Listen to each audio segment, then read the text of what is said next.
Jenderal Christomey buka pintu bagi pentolan OPM yang mau tobat. Warga Papua sudah muak.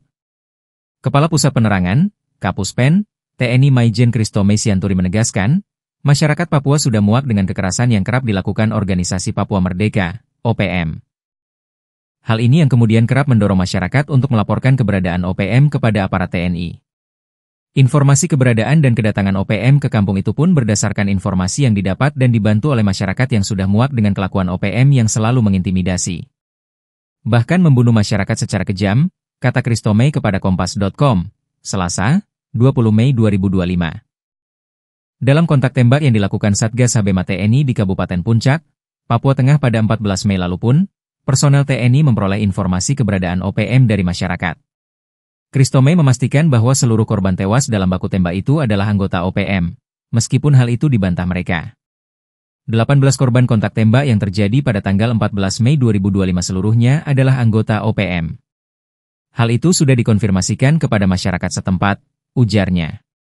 Christomey menyebutkan, OPM kerap melakukan propaganda dengan menyebut korban sebagai warga sipil.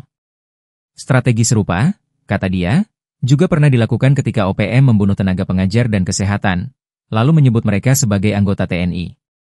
Propaganda bahwa yang ditembak adalah masyarakat sipil seperti itu selalu dilakukan oleh gerombolan OPM.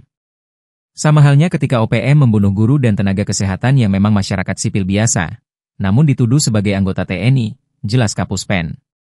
Meski demikian, TNI tetap membuka ruang bagi anggota OPM yang ingin kembali ke Pangkuan Negara Kesatuan Republik Indonesia, NKRI.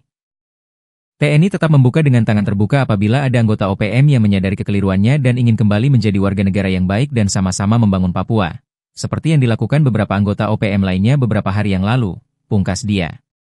Sebelumnya diberitakan, OPM melalui juru bicaranya, Sebi Sambom, menyatakan bahwa hanya 3 anggota mereka yang tewas dalam baku tembak dengan Satgas Sabema. Mereka juga menuduh TNI telah menembak warga sipil dalam operasi tersebut.